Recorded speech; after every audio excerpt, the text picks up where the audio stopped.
வணக்கம். சற்று முன் கிடைக்கப்பெற்ற மிக மிக முக்கியமான செய்தி ஒன்று வெளியாகி உள்ளது. நீதிமன்ற வழக்கு.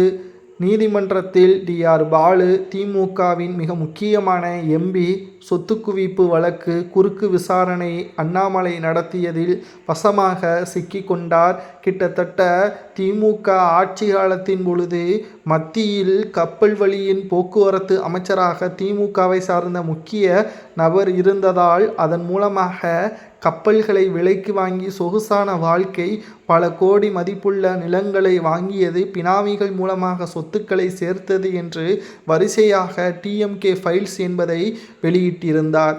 இதில் மிக முக்கியமான நபராக டிஆர் பாலு அவர்களது பெயரை அண்ணாமலை அவர்கள் குறிப்பிட்டிருந்தார். இதனால் அவதூறு வழக்கை அண்ணாமலை மீது தொடர்ந்த டிஆர் பாலு அவர்களது விசாரணை நேற்று நீதிமன்றத்திற்கு வந்தது. அதில் தன் மீது ஆதாரமற்ற வழக்குகளை, ஆதாரமற்ற தகவல்களை பொதுவெளியில் வெளியிட்டதன் காரணமாக நஷ்டஈடு கேட்டிருந்தார் டிஆர் பாலு அவர்கள்.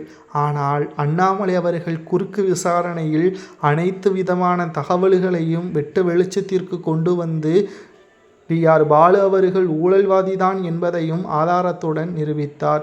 உங்கள் மீதான ஊழல் குற்றச்சாட்டின் காரணமாகவே 2009ஆம் ஆண்டு மத்திய அமைச்சர் பதவி கொடுக்கப்படவில்லை என அழகிரி கூறியுள்ளார். நீங்கள் கப்பல்கள் வாங்கியுள்ளதாக அழகிரி மட்டுமல்ல, சுப்பிரமணியன் சாமி, ஜெயலலிதா போன்றவர்களும் குற்றம் சாட்டியுள்ளார்கள். அவர்கள் மீது ஏன் வழக்கு தொடரவில்லை?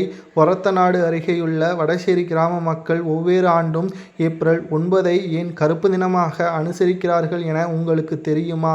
டிஆர் பாலு எனக்கு ஏன் அமைச்சர் பதவி தரவில்லை என்பது குறித்து அப்போதைய பிரதமர் மன்மோகன் சிங்கிடம்தான் கேட்க வேண்டும். ஜெயலலிதாவின் அறியாமையை நான் பெரிதாக எடுத்துக்கொள்ளவில்லை. வடசேரி கிராம மக்கள் கருப்பு தினம் அனுசரிப்பது குறித்து எனக்கு எதுவும் தெரியாது என்பதையும் தெரிவித்திருந்தார். ஆனால் உங்களால் தான் அவர்கள் கஷ்டப்படுகிறார்கள் என்றும், நீங்கள் மக்களின் வரிப்பணத்தையும் மக்களை ஏமாற்றியும் துன்புறுத்தியும் பல கோடிகளை சேர்த்துள்ளீர்கள். தற்பொழுது திமுகவின் மிக முக்கியமான நபராக நீங்கள் இருக்கலாம். ஆனால் நிச்சயம் நீங்கள் ஊழல்வாதிதான். உங்களது சொத்துக்கள் நீங்கள் கடனாக பெறுவது உங்களது மகனிடம். ஆனால் நீங்கள் கணக்கு காட்டப்படுவதோ உங்களது மகன். நிறுவனங்களை நடத்துவது யாருடைய பணம்? உங்களது பணத்தையே நீங்கள் கடனாக பெற்று இன்கம் டேக்ஸில் இருந்து தப்பித்து கொண்டு நடத்து வருவதையும் ஆதாரத்துடன் நீதிமன்றத்தில் அண்ணாமலை அவர்கள் சமர்ப்பித்தது. ஒட்டுமொத்த நீதிமன்றத்திலும் வசமாக டிஆர் பாலு அவர்கள் சிக்கிக்கொண்டார் என்ற தகவலும் தற்பொழுது கிடைக்கப்பெற்றுள்ளது.